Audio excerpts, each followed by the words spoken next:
Good day everyone, especially to our respected professor, Ma'am Riza C. Basherto. I am Lagrimas Ronnel Moreno from BSEd-SCIENCE 1, and here's my video lesson discussing the three aspects of development, which are physical, cognitive, and socio-emotional about late childhood, which covers the intermediate schoolers and high school learners.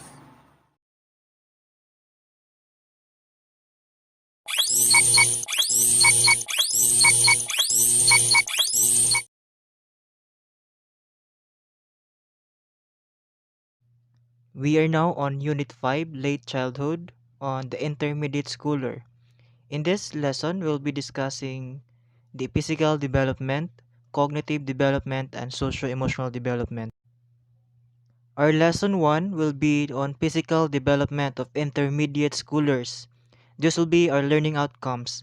At the end of this lesson, students should be able to first, identify the different physical characteristics of intermediate schoolers. Second, discuss ways and practices which will aid children in successfully developing physically. And third, design a simple exercise program appropriate for intermediate children. Late childhood is generally defined as ages 9 through 12. Others may call this stage as preteens. Physical changes during this stage is fairly unpredictable among children in this age group. Intermediate schoolers have more control over their bodies than they have when they were in primary school. They become more active and have greater liberty to choose the hobbies or sports that they want to get involved in. Children in their late childhood stage always seems to be in hurry. They get so busy with their schoolwork, interacting with their friends, exploring other possible activities, but this period of physical development seems to take on a leisurely pace. This may also be the stage when puberty begins. Puberty is the period in which the body undergoes physical changes and becomes capable of sexual reproduction. So we come now to the early puberty. On the average, girls are generally as much as 2 years ahead of boys in terms of physical maturity.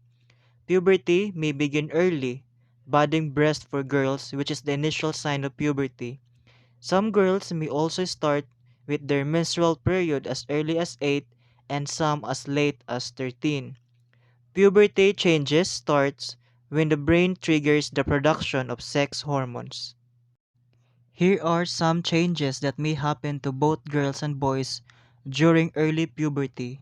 So in breast, for girls, small lumps from behind the nipple may occur, which sometimes could be painful but eventually the pain goes away. It is normal for one breast to develop more slowly than the other.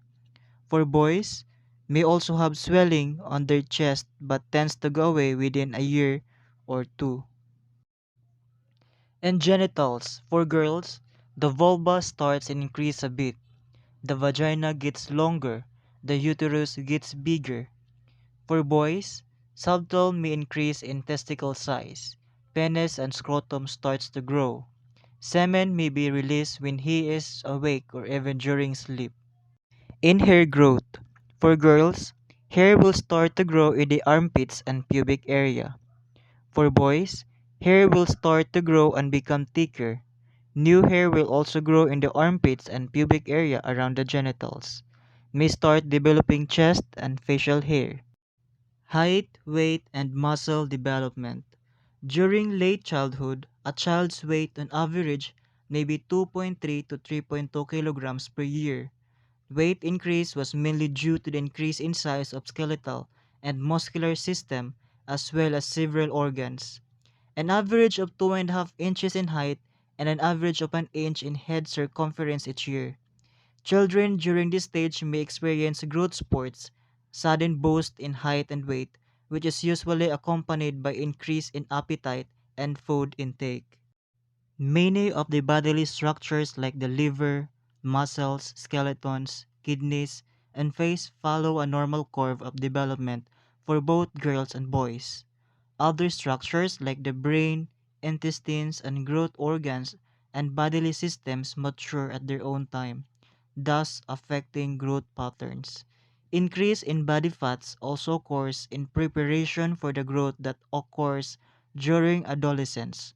The body fat increase occurs earlier in girls and is greater in quantity. Girls appear to be chubby while boys tend to have more lean body mass per inch of height than girls. We come now to the motor skills.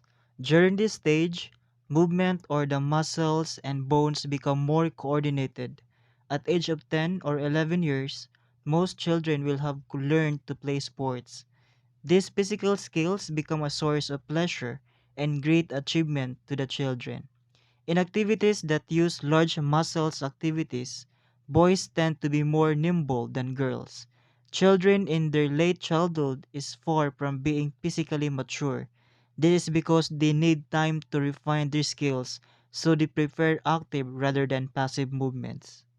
Implications to children, education, and parenting. Here are some today consider for self-care provider, teachers, and parents.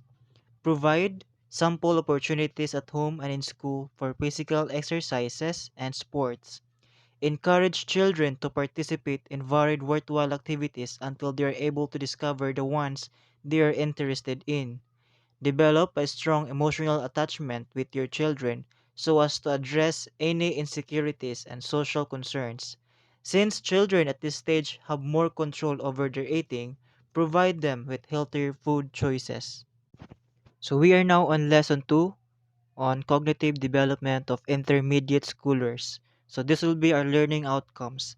At the end of this lesson, students should be able to first examine the cognitive characteristics of intermediate school children.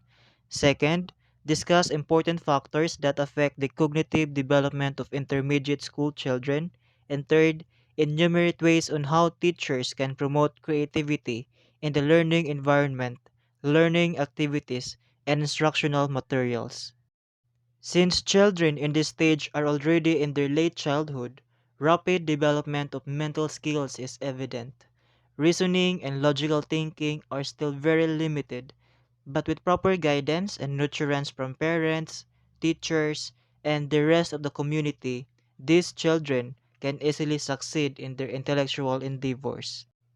Here are the initial cognitive characteristics.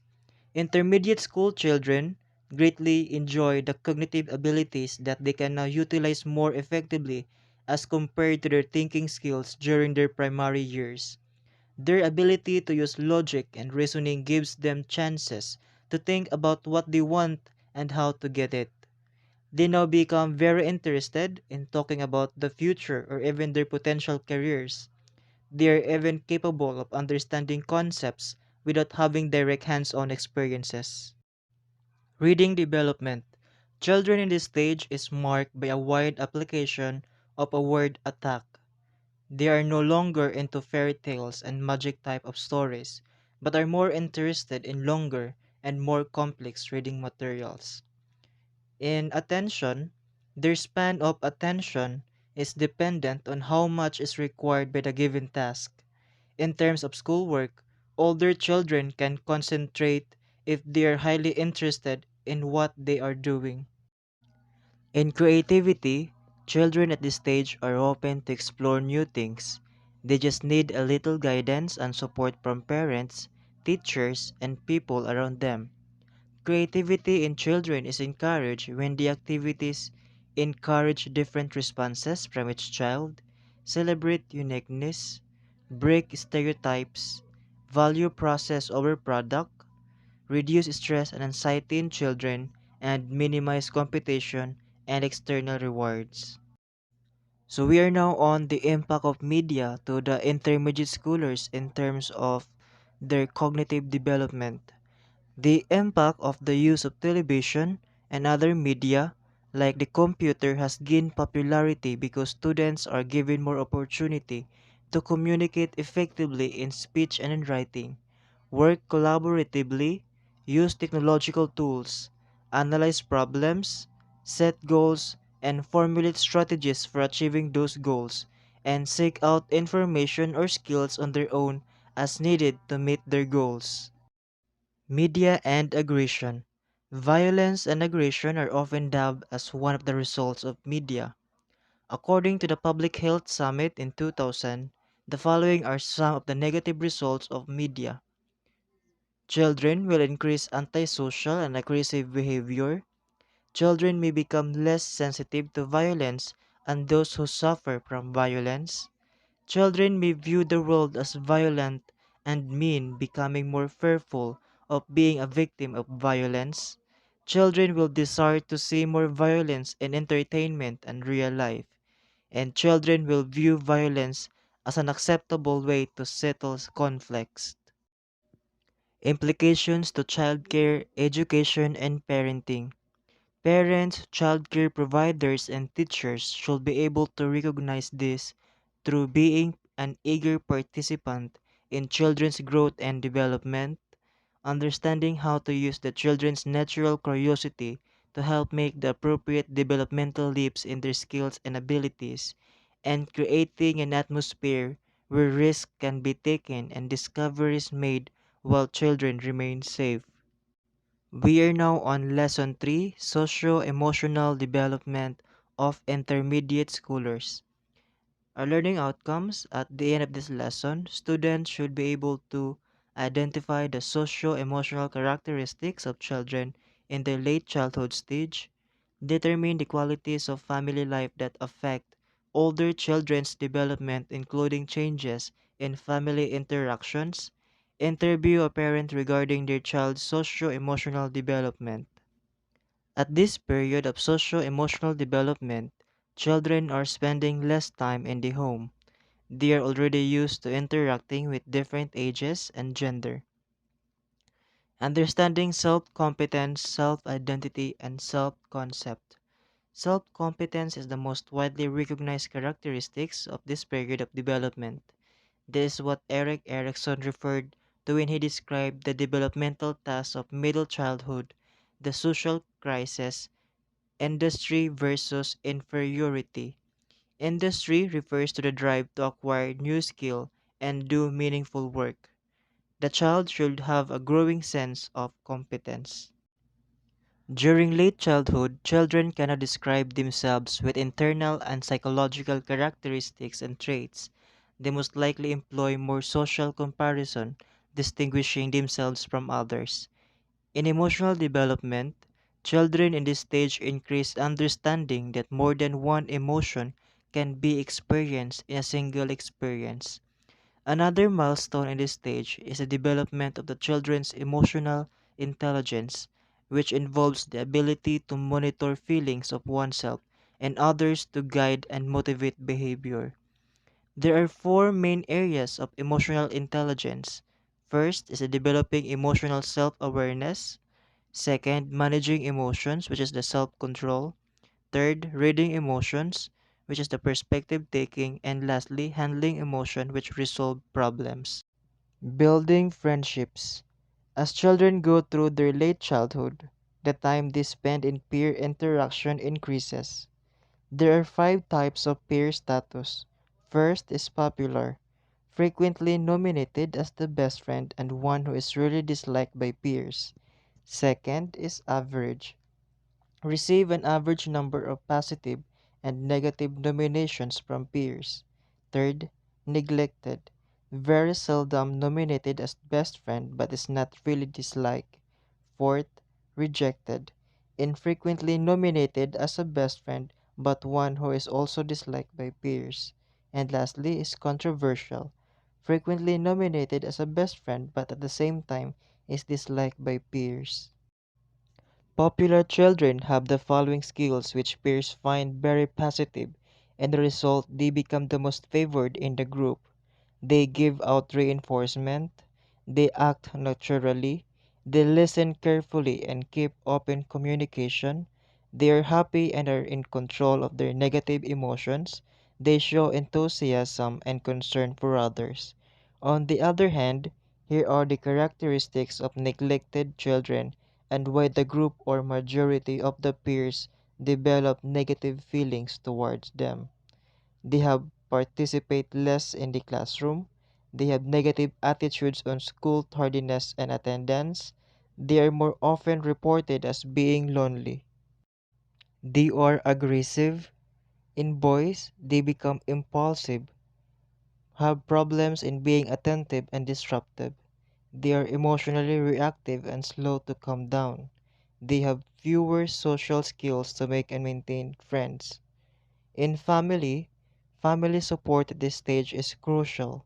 If children do not find a supportive family when they find their interest, they can easily get frustrated. A high quality adult relationships, specifically family relationships, enable them to successfully go through this stage of development. Implications to childcare, education, and parenting.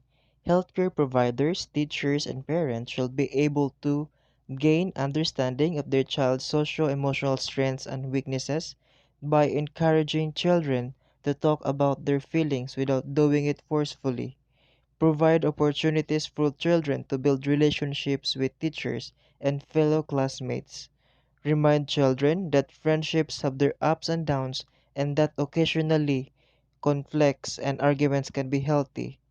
Model healthy relationships.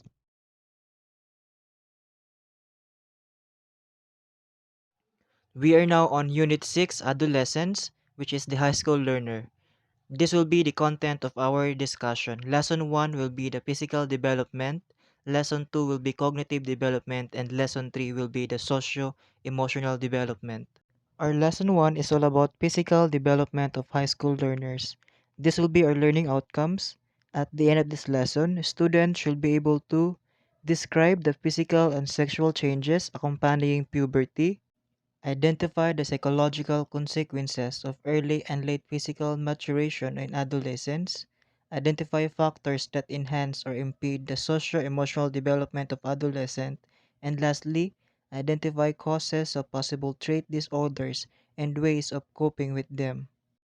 So we are now on defining adolescence. So when we say adolescence, it is a stage of human development that coincides with puberty, a biological development occurring at the average age of 11 for girls and 12 for boys. It is the period of transition in terms of physical, cognitive, and socio-emotional changes. The specific ages for this period vary from person to person, but early adolescence characterized by puberty may come at the ages of 11 and 12. Middle adolescents may meet identify issues within the ages of 14 and 16, and late adolescents mark the transition into adulthood at ages 17 to 20. Puberty changes. Hormone flooding during adolescence causes an acceleration known as growth spurts. Growth spurts include a change in body dimensions. In girls, the growth spurts generally begin at age 10, reaching its peak at age 11 and a half. For boys, growth spurts begin at age 12, reaching a peak at age 14 and declining at age 15 and a half. All muscular and skeletal dimensions appear to take part in the growth spurts during adolescence. Here are the factors affecting development. The series of hormonal changes accompanying puberty is complex. Hormones are powerful and highly specialized chemical substances that interact with bodily cells. Hormonal changes in the hypothalamus and pituitary gland signals the entire process of sexual maturation. The process entails secretion of gonadotropic hormones by the anterior pituitary at the base of the brain near the geometric center of the head. Gonads, which are the ovaries for the female and the testes for the male, are then stimulated with the gonadotropic hormones, in turn stimulating their own hormones. This stimulation causes the secretion of testosterone in the male sex organ and of estrogen in the female ovary. In the male, testosterone stimulates male characteristics comprised by spermage, enlargement of the testis gland that produces sperm in the scrotum, growth of the penis male organ for copulation, capacity for ejaculation of male sperms, voice change, facial hair development or hair growth and continuing growth of pubic hair. In girls, estrogen secretion triggers the beginning of breast enlargement, appearance of pubic hair, widening of the hips, and menarche or first menstruation. The secular trend. The secular trend is a phenomenon of more rapid physical maturation during this century. The secular trend is ascribed to varied factors such as the interaction of genetic and environmental influences, improved health care and living conditions, control of infectious diseases. Sexual identity. Adolescence is a time of sexual exploration and experimentation with sexual fantasies and realities of incorporating sexuality with one's identity. How do adolescents develop sexual identity? An adolescent's sexual identity involves sexual orientation, activities, interests, and styles of behavior. Some adolescents are very anxious about sex and sexually active. Others are only a bit anxious about sex and are sexually inactive. Sexual orientation is a person's tendency to be attracted to people of the same sex or homosexual orientations, of the opposite sex or the heterosexual orientations, or both sexes, which is the bisexual orientations. Self-esteem. So self-esteem is defined as one's thoughts and feelings about one's self-concepts and identity. Baseline self-esteem is stable across adolescence, but a barometric or unstable self-esteem may fluctuate rapidly to cause severe distress and anxiety. Girls enjoy self-esteem through supportive relationship with friends or others who can provide social and moral support. In contrast, boys are more prone to assert independence in defining their relationship, deriving self-esteem from their ability to successfully influence others. Here are the implications for childcare, education, and parenting. To meet the physical development of adolescent children, parents need to be aware of manifestations of behavioral patterns that require closer communication, guidance, and support. In school, teachers need to be aware of the possible drop in self-esteem among adolescent learners. The teacher support is crucial to protect adolescent learners against severe distress and anxiety over their schoolwork and social relationships. Adolescent and nutrition. It is necessary for adolescents to have sufficient amounts of vitamins B12, calcium, zinc, iron, riboflavin, and vitamin D. Vegetables are good, but this should be balanced with food intake that form high quantity nutrition, including protein, sources in milk, dairy products, and eggs. Poor eating habit is manifested by often skipping meals, frequent taking of snack foods at fast food eaters. Body image and the adolescent. Consciousness about body image is strong during the adolescent period.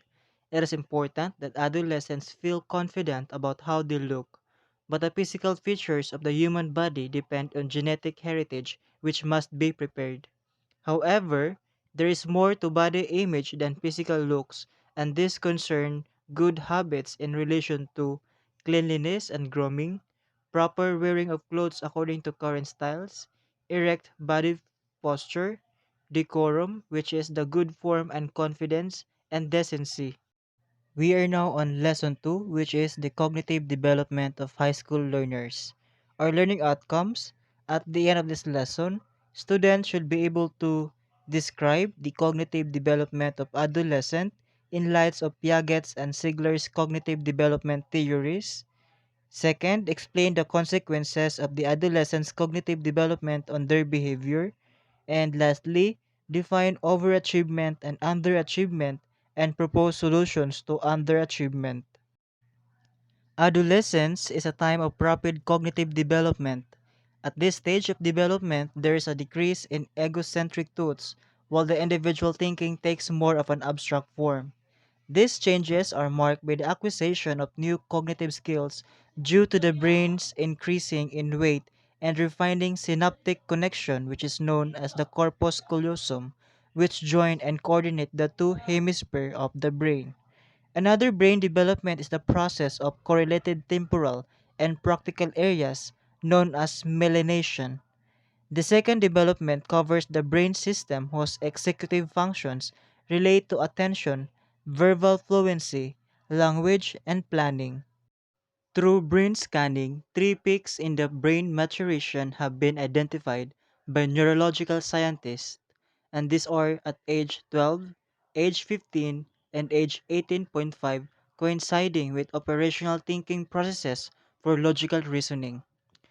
So we are now on the Piaget's formal operational thinker.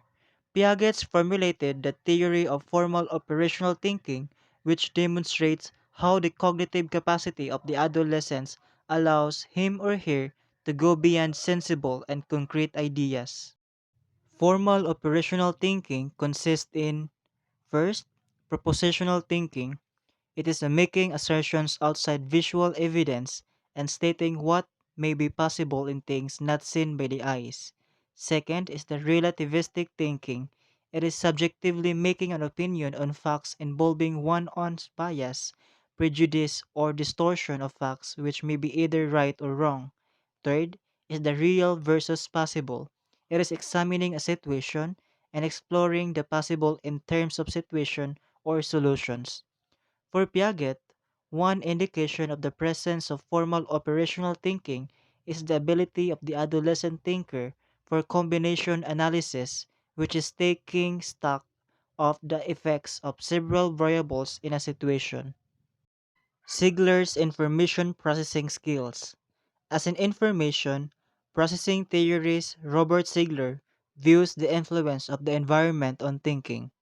He sees cognitive growth not as a stage of development, but more on a sequential acquisition of specific knowledge and strategies for problem solving.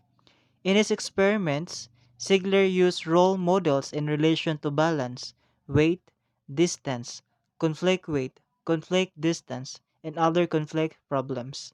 He examined the correct and wrong answers to each of the problems, drawing out role models in thinking and knowing. Thereupon, adolescents may show: first, speed in information processing coupled with greater awareness and control and acquired knowledge base, a more efficient kind of thinking compared with that of child.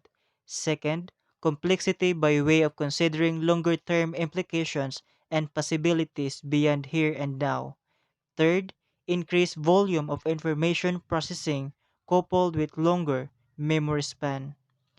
So we are now on metacognition. When we say metacognition, it is the ability to identify one's own thinking processes and strategies inclusive of perception, memory, understanding, application, analysis, assessment, and innovation.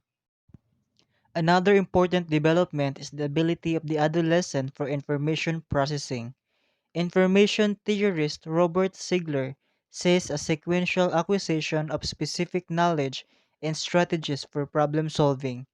He observes that quality of information processes that faces tasks at hand through strategies and rules. So we are now on overachievement.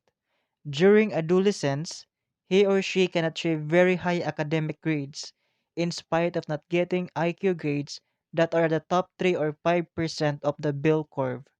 They show more responsibility, consciousness, and planning compared with normal achievers. Here are the characteristics of overachievers. First, positive self-value. Second, openness to authority. Third, positive interpersonal relations. Fourth, less conflict on the issue of self-autonomy. Fifth, academic orientation. Sixth, goal orientation. And seventh, control over anxiety. So we are now on underachievement. The adolescent may perform below the standard set.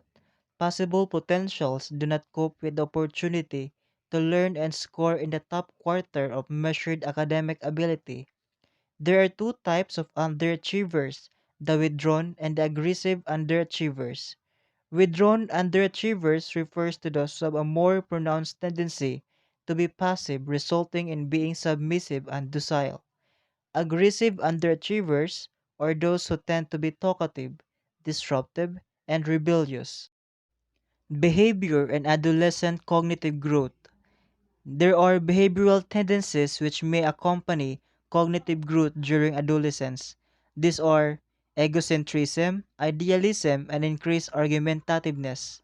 Egocentrism: this is the adolescent's tendency to think too much of themselves while being too sensitive to social acceptance of their appearance, actions, feelings, and ideas. Idealism, this refers to imagining the far-fetched and less ideal situations at home, in school, and in society. And in increased argumentativeness, teens enjoy learning through the use of group dynamics, including role play, discussion, debate, and drama. Implications to adolescent care, education, and parenting. Parents and teachers must be able to recognize the cognitive development paths among adolescents and create situations that will foster higher thinking skills through active at home, allowing more independence, activities in school that allow participation, and developing reading skills. Developing occupational skills.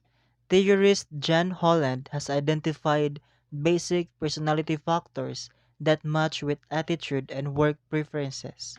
These are the realistic, investigative, conventional, enterprising, and artistic.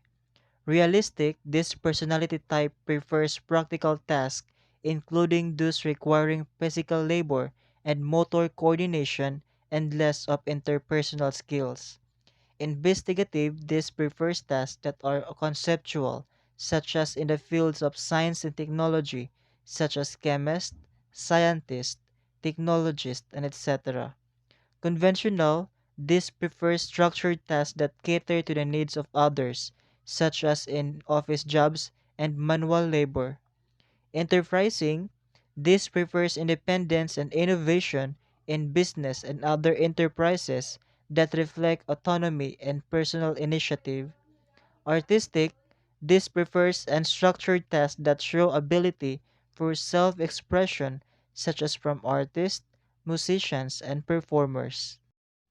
These adolescent attitudes and abilities demonstrate self-reliance, which is working independently without stress, money management, not spending money or luxuries, much less on alcohol and drugs, social responsibility, which is the cooperation and respect for others, including superiors, mature work orientation, private in work and quality of work, personality responsibility, which is assuming tasks independently and competitively, and positive attitude to work as a gainful, which is work is seen as a gainful and wholesome activity and not burden. We are now on lesson 3, which is the socio-emotional development of high school learners. This will be our learning outcomes. At the end of this lesson, students should be able to describe the socio-emotional changes in adolescence, describe how self-image develops among teens, discuss causes and solutions to socio-emotional problems of teenagers. During adolescence, the teens develop social cognition in the context of family structure, the school, the community, and the media. In the classroom, the teacher has the mandate for creating a positive learning environment while facilitating the students' sound moral judgment. In the human emotions, emotions are commonly known as human feelings that are manifested by varied conscious or unconscious moods. A more accurate description is that it is a subjective reaction to internal and external stimulus that involves physical change, actions, or appraisal. The unique patterns of emotions are 1.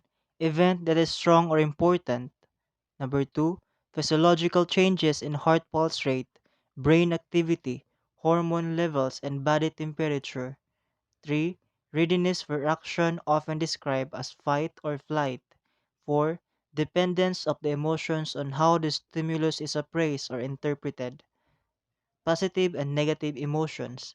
So, positive emotions like interest and joy motivate the individual to continue his or her behavior, while negative emotions may cause withdrawal from what may be perceived as bad or dangerous.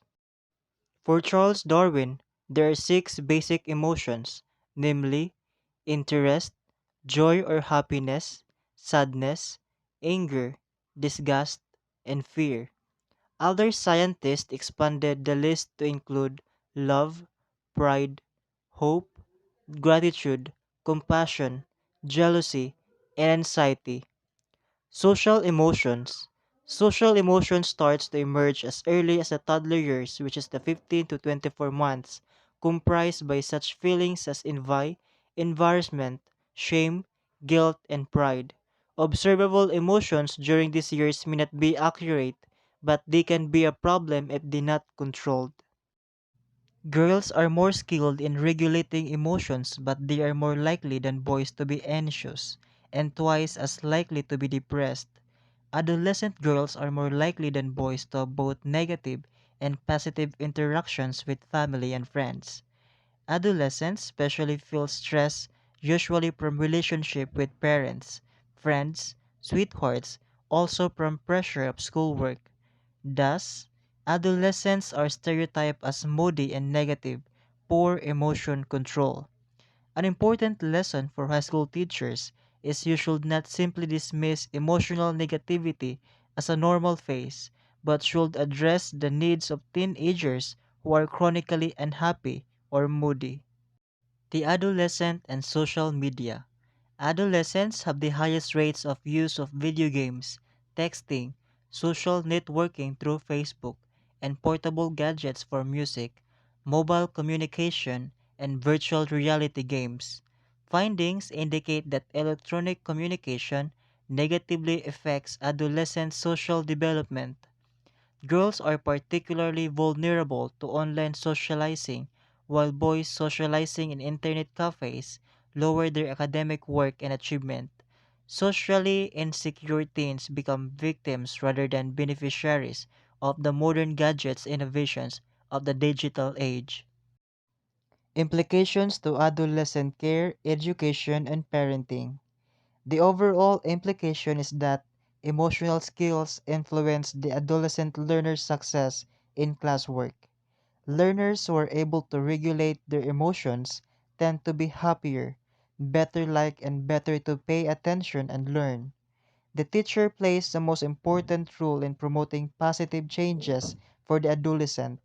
The teacher and the school can conduct interventions to assess the youths with focus on risky and inappropriate behavior while promoting positive development among adolescents.